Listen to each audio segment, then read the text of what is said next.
Great. So we're talking about hybrid and flexible working. Yes. So it's been ages since we've seen each other properly and Long time. talked about this. Yeah. What's happening in your world?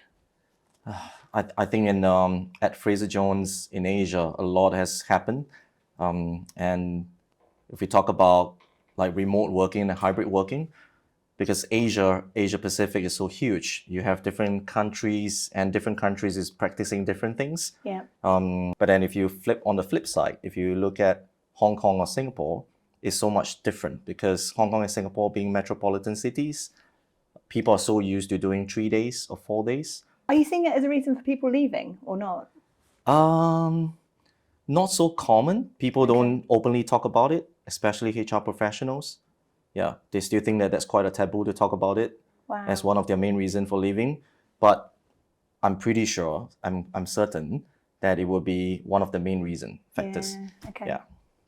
What's happening on your side? Oh gosh, I mean, in the UK market, we're seeing it as a very standard part of the conversation. As soon as candidates are registering with us, it's, on par with what salary they're looking for, what location they're working in, hybrid working. Definitely seen in the last sort of 2-3 years that change, which is great because it used to be a bit of a like dirty conversation that you'd have right at the end of the process, particularly for people who want to work flexibly or part-time. And it's now almost like a bit of a currency in terms of, a conversation straight off the bat with clients. So broadly speaking, I would say most HR professionals we're working with are working 2 or 3 days in the office in the major kind of city areas. We're seeing some of the big banks have very publicly come out and said they want people in the office more. So it's going to be interesting to see how that changes things. And then probably some of the maybe professional services firms are being a bit stricter on kind of more days in the office. But it is definitely going to be limiting talent pools, particularly in certain areas of the market, because some candidates just will not change now. I mean, a lot of candidates are asking what is the purpose of coming back to office more often, like more than 3 days. Do you see that as a trend, and what has company been saying? I think often for HR professionals, the reasons they're in the office is to be business partnering and building relationships with their clients.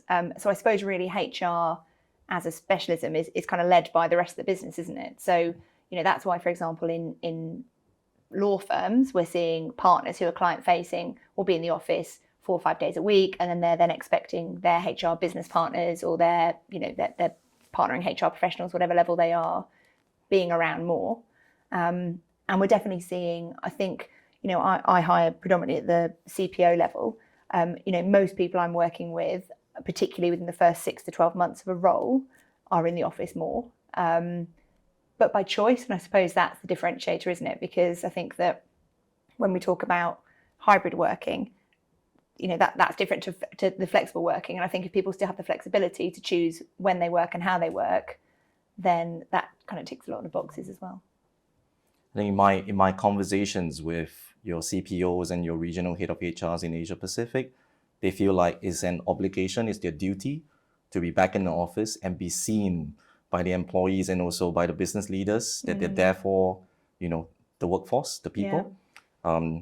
And to your point that you mentioned about HR business partners, that's also the need for their job to be there. Yeah. But when you look at HR operations or shared services or payroll, they don't feel like they need to be customer facing.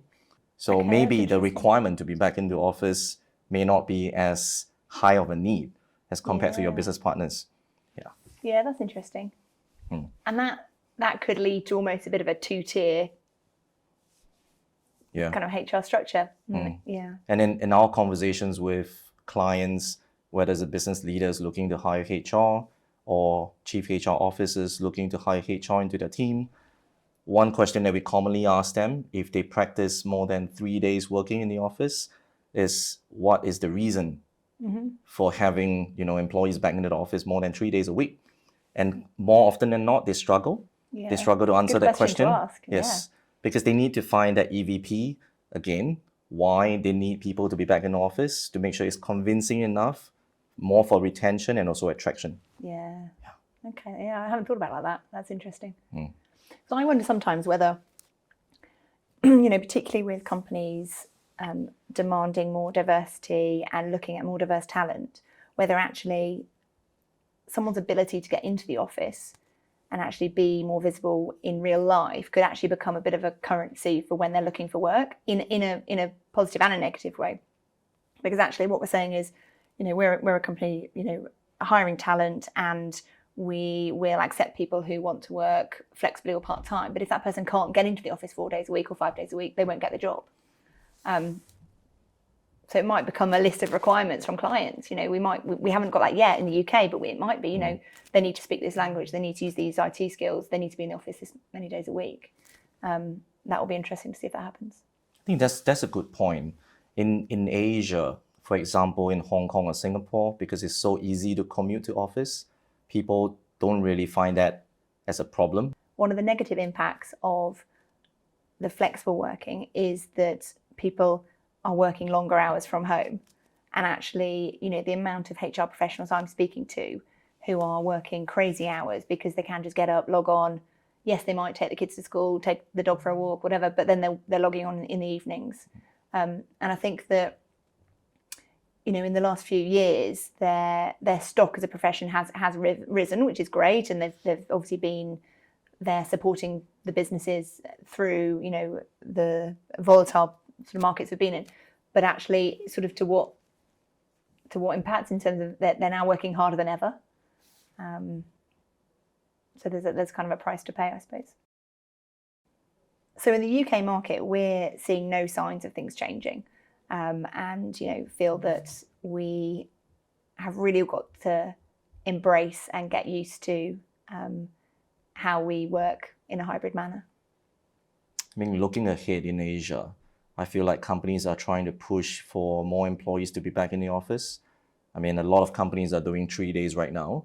They are trying to make it more attractive, to make it much easier for employees to come back to the office.